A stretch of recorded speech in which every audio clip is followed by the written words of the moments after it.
wa munafasah, dan ini disebut dengan ghibtah.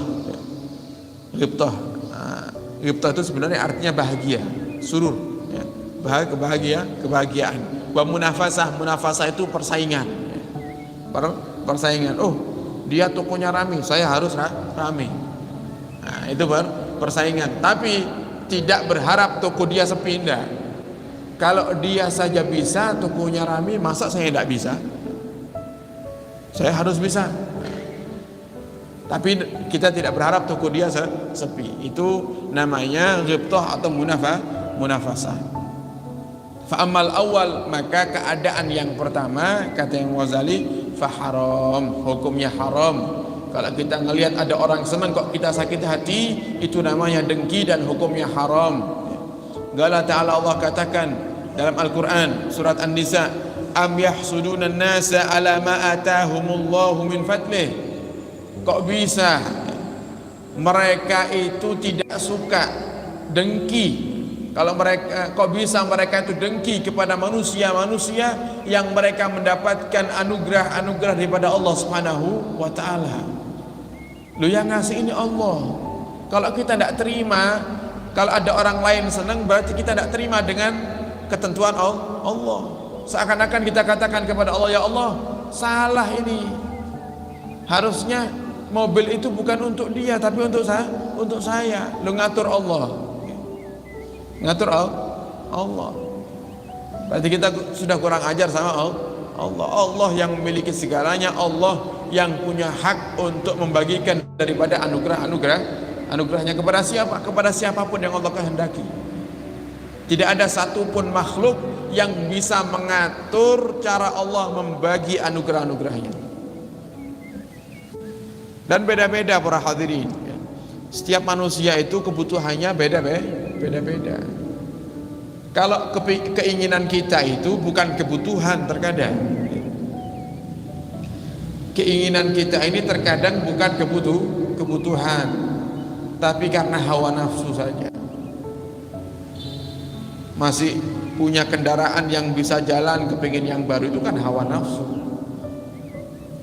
Mobil sudah punya, ngelihat tetangganya punya mobil, lebih hawa nafsu.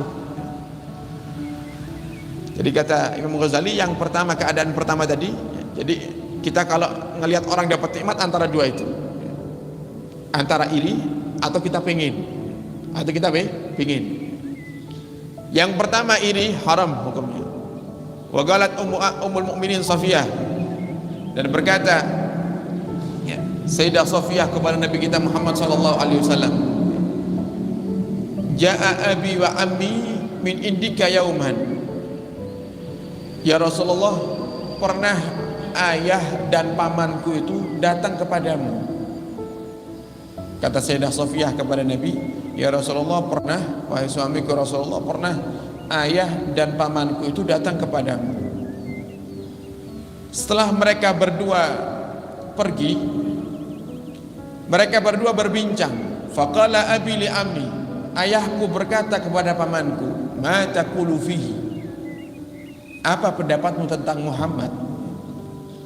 Ayahku berkata kepada pamanku, wahai saudaraku, apa pendapatmu tentang Muhammad? Enggak lah. Kemudian pamanku berkata, aqul innahu nabiy ladzi basyara bihi Musa. Aku berpendapat bahwasannya Muhammad itu adalah seorang nabi, benar-benar nabi yang telah dikabarkan oleh Nabi Allah Musa alaihi salam. Kata pamannya Sayyidah Safiyah kepada ayahnya, pendapatku tentang Muhammad, kelihatannya Muhammad itu benar-benar nabi yang dikabarkan oleh Nabi Musa. Gala famatara, bagaimana kamu bisa tahu itu? Bagaimana kamu meyakini itu? Kalau Muhammad itu nabi, apa yang kau jadikan petunjuk? Gala, kemudian pamannya Sayyidah Safiyah berkata, ara mu'adatihi ayyamal hayah, karena aku melihat banyaknya orang-orang yang dengki kepada Nabi di saat beliau hidup. Banyaknya orang-orang yang memusuhinya di saat beliau hidup. Nabi niki para hadirin, okay? Nabi kita Muhammad banyak yang mendengki. Nabi banyak yang mendengki, banyak yang memusuhi, banyak yang iri sama Nabi, banyak yang mencaci, banyak yang memfitnah, sehingga kita apalagi kan ada yang dikatakan oleh para ulama, jangan harap kamu hidup di dunia tidak ada yang memusuhimu, jangan harap kamu hidup di dunia tidak ada yang membencimu. Kita ini makhluk, sang Khalik saja masih banyak yang mencaci, ya. Sang Khalik masih banyak yang mencaci, yang menciptakan kita saja dicaci. Allah loh, Allah ini dicaci, direndahkan, dikatakan ini, dikatakan itu, dan Allah sudah katakan sendiri dalam Al-Quran bagaimana orang-orang Bani Israel mencaci Allah, bagaimana orang-orang jahiliyah mencaci Nabi. Allah sang pencipta yang memberikan kepada kita semuanya ini nikmat tiap hari, nikmat sehat, nikmat bisa melihat, nikmat bisa berjalan ke masjid ini, nikmat bisa makan, bisa merasakan daripada nikmatnya makanan-makanan yang Allah hidangkan untuk kita. Allah ini yang maha segalanya masih dicaci sampai sekarang. Orang-orang munafik, orang-orang kafir mencaci Allah. Lah kok kita berharap hidup di dunia kepingin semua orang cinta sama kita, tidak bisa. Ridwan nas ghayatun la tudrak. Kalau jenengan hidup kepingin dicintai, tujuan jenengan kepingin dicintai oleh semua orang, maka jenengan tidak akan bisa sampai kepada tujuan tersebut, tidak akan ada.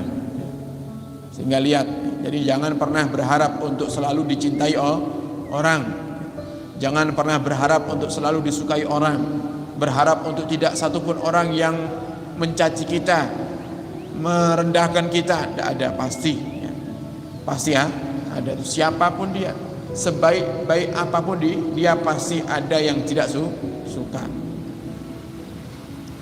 Ya, waktu itu kan pernah kita ceritakan ya masalah, namanya manusia selalu gitu. Nanti ada orang tidak sholat dirasani, itu loh, dia tidak pernah sholat. Nanti giliran dia sholat, datang ke masjid, dirasani, tumben itu sholat, biasanya orang tahu sholat. Kadang saking kotornya hati, belak-belakan dia, ya ada itu tipe orang seperti itu. Tumben yang masjid, tumben awakmu iki sholat, biasanya orang tahu sholat, belak-belakan. Ya. Wah, ini double dosanya, double dosanya. Kalau ngerasani, yang dirasani itu tidak dengar, yang dirasani itu tidak dengar, itu namanya ngerasani. Sehingga selagi orang yang kita rasani tidak tahu, maka kan tidak ada yang tersakiti sebenarnya di situ, tersakiti hatinya, ya. Tidak ada yang tersakiti hatinya. Yang kita rasani tidak ngerti dia, ya hatinya santai saja. Dia tidak pernah dengar rasan-rasannya kita. Yang kita ajak rasan-rasan, ya biasa aja. Bahkan yang diajak ngerasani seneng, karena pas kebetulan hobinya ngerumpi juga. Kita kasih kabar, itu loh, tumben itu tetangga kita sholat, biasanya orang tahu sholat, seneng, malah dikasih bumbu. Oh iya,